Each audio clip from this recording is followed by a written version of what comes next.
At 12:00 p.m. sharp, the neighborhood erupted, HOA sirens blaring, neighbors shouting, and the sheriff standing barefoot in the ruins of his living room while the massive trunk of my heritage oak sat on his roof like it rented the place. Smoke drifted from the splintered wall. Kids pointed. Someone yelled, "Is that the whole tree?" And right beside the chaos stood Karen, our HOA dictator, clutching her pink clipboard like it could save her from what she'd done. The sheriff turned to me, voice shaking with fury. "Tell me why your tree just launched into my house at noon." I opened my mouth, but the real problem hadn't even revealed itself yet. Karen didn't waste a single second pretending to care about the wreckage. While the sheriff inspected the shattered wall, she marched straight toward me and jabbed a manicured finger at the invisible outline where my oak tree once stood. "I told you that thing was destroying neighborhood symmetry," she snapped as if the universe had just proven her right. That was her loud, blinding, and convinced rules existed purely for her to weaponize. And when she wanted something gone, she didn't negotiate. She eliminated.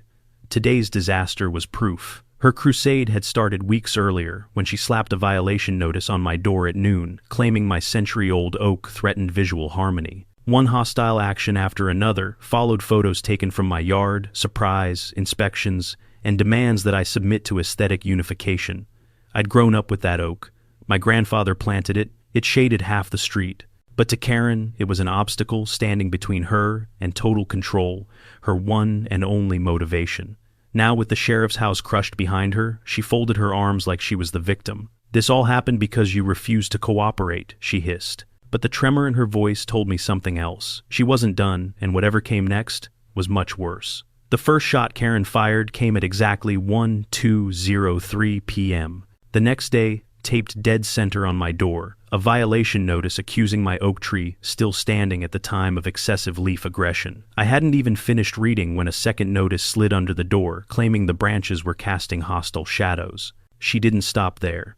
At noon the following day, she marched onto my lawn without knocking, snapping photos like a paparazzi hunting a scandal. "This will all go in your file," she barked, waving her phone an inch from my face.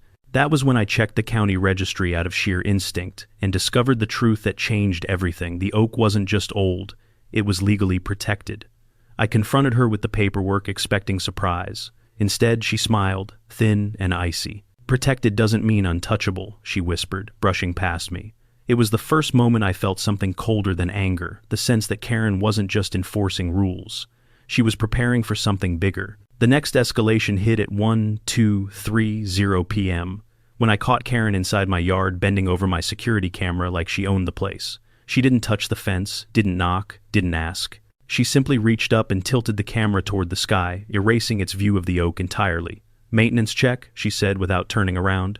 "That's my camera," I snapped. She shrugged. "HOA protocol allows inspections when community compliance is in question." It didn't. Not even close. I worked from home, which is how I saw her circling the tree moments later, whispering into her phone like she was arranging a covert operation. When I stepped outside, she cut the call. "Some of us care about safety," she said. Safety. The same word she'd later twist into justification. As she walked away, she didn't look at me, only at the oak, studying it like a puzzle she intended to solve at any cost. And for the first time, I realized she wasn't testing boundaries. She was erasing them. At 12:01 p.m., the next day, something felt wrong. The air was too bright, too open. My bedroom was usually dim at noon. The oak filtered the harsh sunlight, but now the room glowed like someone had torn down a wall. I rushed outside. The world stopped. The oak was gone. Every branch, every limb, every century of growth gone, leaving only a fresh, wet stump still bleeding sap. Sawdust blanketed the yard like snow. Deep tire tracks carved through the grass toward the street. And my security camera turned straight upward, deliberate, exact. I touched the stump, cold, recent, violent. Footsteps clicked behind me. "Doesn't it look cleaner now?" Karen chirped. "You did this," I said. "I authorized it," she corrected. The board agreed. But I'd spoken to the board. They hadn't agreed to anything. "You forged a report," I said. Her smile flickered. "Proof, buddy." My dog nudged the stump, confused. That nearly broke me, but I held the anger tight. "I'm calling the sheriff." "Do what you must," she said, already walking away. But her voice trembled because she knew she'd crossed the line she couldn't spin her way out of. The sheriff arrived at 12:15 p.m., stepping out of his SUV before the engine stopped. One look at the stump and his jaw tightened. "That tree was healthy," he said. No permit, no request, nothing. He knelt beside the cut, brushing sawdust between his fingers. Done hours ago. Whoever did this moved fast. He followed the tire tracks, eyes narrowing. They dragged the trunk. And whoever adjusted your camera, if they left prints, that's tampering. I nodded, anger, sharp but steady. This is criminal now, he said. Protected property. Trespassing. Evidence interference. Before he could finish, the rumble of a struggling engine echoed down the street. A flatbed truck appeared, overloaded chains, straining under the massive oak trunk. Karen strutted behind it, waving like she was leading a parade. We're relocating it, she called. The sheriff stepped forward. Stop that truck, but Karen ignored him. Keep moving, she barked at the driver. The sheriff looked at me, disbelief, turning to something darker. She's not done, he muttered. And he was right. She was about to make everything far worse. The truck crawled forward, reaching the slight noon-lit incline of the street. The driver hesitated. Ma'am, the load isn't stable, Karen shouted. He flinched and obeyed. The truck's rear tilted. Chains snapped with a sound like gunfire. The oak trunk shifted, rolled once, then accelerated downhill with terrifying force, carving fresh gouges into the asphalt. Move! The sheriff yelled, grabbing my arm as we dove aside. The trunk barreled past us, picking up speed until it slammed into the sheriff's house with a thunderous crack that shook the entire neighborhood. The wall collapsed inward, dust exploding from the roof as the oak embedded itself halfway inside like a battering ram. For a heartbeat, the street held its breath. Then chaos erupted. Neighbors screamed. Phones came out. Someone shouted, "She's finished!" The sheriff stared at the wreckage barefoot on his splintered porch, trying to process the sight of my tree sitting in his living room. Karen froze, color draining from her face. It wasn't supposed to. The sheriff turned toward her, something cold, replacing his shock. Karen, he said softly, you just turned an HOA violation into a criminal disaster. And from the look in her eyes, she finally realized it too.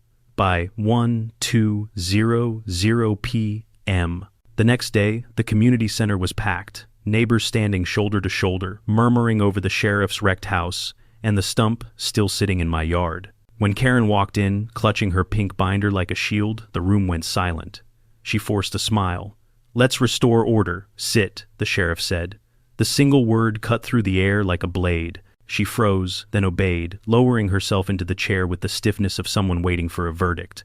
The sheriff stepped forward. "We're here because an illegal operation destroyed protected property and caused major structural damage. Evidence points clearly to one person." Karen jumped up again. "I acted for community harmony. Sit," he repeated louder. She sat. The sheriff placed a thick folder on the table.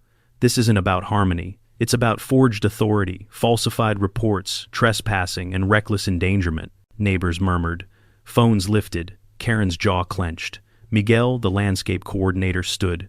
"I moved to remove Karen from the HOA board," Karen sputtered. "You can't." But the sheriff raised a hand. "We're not voting yet. First, everyone needs to see exactly what she did." Karen's face went pale, because she knew what was coming next. Sandra stepped forward with a laptop. "Let's begin," she said, clicking play. Karen appeared on screen, filmed at 12:43 a.m., standing under my oak tree, whisper yelling at the contractors. "Faster! Before sunrise! Ignore the paperwork. I run this subdivision." Gasps rippled across the room. "That's edited," Karen snapped. Sandra shook her head. "Doorbell cam. Time-stamped. Unaltered." Next, Miguel laid out financial documents. These receipts came from the HOA emergency fund. $8,000, all withdrawn by Karen. No approvals, no vendor names. Half the signatures literally say, "board." More murmurs. A few neighbors laughed bitterly. Then the contractor stepped up. She said she was the homeowner, paid cash, told us to avoid neighbors. Karen nearly collapsed. Lies, all lies. But the sheriff wasn't done. He pulled out a printed photo. Here's Karen adjusting the homeowner's security camera. Prints match. Karen grabbed the edge of the table like the floor was tilting. And then came the final blow. Ron, the oldest neighbor, raised his phone. She offered to waive my dues if I filed a fake nuisance complaint. He pressed play. Karen's voice filled the room again. "Just say the tree is dangerous. I'll handle the paperwork." The room erupted, shocked, furious, electrified. Karen covered her ears. She knew the vote was coming. The sheriff closed the folder. "That's enough." His voice carried the weight of a closing door, final, immovable. "Karen," he said, "you are responsible for illegal tree removal, falsifying HOA documents, impersonating a homeowner, tampering with security equipment, misuse of funds, and reckless endangerment resulting in property damage." Neighbors gasped again, but quieter now, like the air itself was waiting. Sandra stood. "Motion to permanently remove Karen from all HOA authority," seconded Miguel said. "All in favor?" the sheriff asked. Every hand in the room rose except Karen's. She backed away from the table binder, slipping from her arms and scattering glittery papers across the floor. "You need me," she shouted. "I brought standards, order, discipline. You brought chaos," someone yelled. "You brought lies," another said. "You brought a tree into the sheriff's living room," a third added, and half the crowd groaned in agreement. Karen shook her head violently. "This isn't fair. I was fixing the neighborhood." The sheriff stepped closer. "You were trying to own it." She froze, breath trembling. He extended his hand. "Your HOA badge. Now." Slowly, almost mechanically, she unpinned the badge from her blazer and placed it in his palm. The sheriff closed his fingers around it like sealing a vault. "It's over," he said. Karen looked around the room, desperate, cornered, alone. But the neighborhood had already moved on. Her reign ended at exactly 1:29 p.m., and she had no idea the real consequences were still ahead. Neighbors spilled out of the community center at 1:30 p.m., voices buzzing with adrenaline as people formed small clusters across the courtyard. Some shook their heads, others vented into their phones, and a few pointed toward the sheriff, already discussing plans for stabilizing his damaged house. Every group shared the same energy: relief, disbelief, and the strange excitement of watching a storm finally break. Sandra and Miguel approached me first, their expressions softer than they had been all day. "The board needs temporary leadership," Sandra said. "We're rebuilding everything from scratch." A few nearby neighbors nodded in agreement, offering quiet congratulations, pats on my shoulder, and murmured apologies about the oak. Their reactions came fast, warm, and sincere, like a community stitching itself back together in real time. The sheriff walked over next, holding a packet thick with printed forms. "County's already reviewing charges," he said. "Once they process the damage assessment, Karen's looking at fines for the tree restitution for my house and penalties for falsified documents." He tapped the papers. "They'll freeze her HOA access until this is settled." Behind him, a cluster of neighbors watched workers unload emergency bracing materials for his wall. The sheriff didn't look angry now, just tired, steady, and ready to move forward. "This won't undo anything," he said quietly, "but consequences matter." And for the first time since noon, the weight in his voice sounded lighter.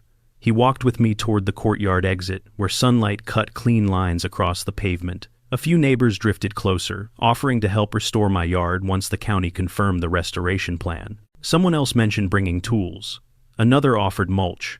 Kids pointed at a small patch of soil near the stump, whispering about how cool it would be to see a new tree grow there someday. It wasn't organized and it wasn't formal, but it was genuine. People wanting to do something, anything, to reverse the damage Karen left behind. The sheriff stopped by the stump with me, studying the cut surface without touching it. "The county's sending a heritage sapling," he said. "They'll cover installation and initial care. It won't replace the old one, but it's a start." Behind us, neighbors were still talking, making plans, offering help, suggesting cleanup schedules. The neighborhood had looked fractured hours ago.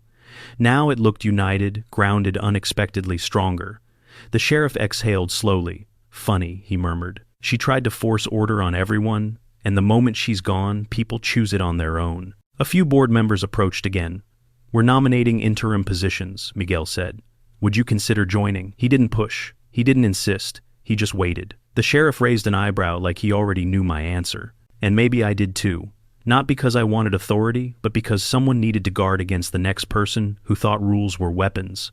"I'll serve," I said.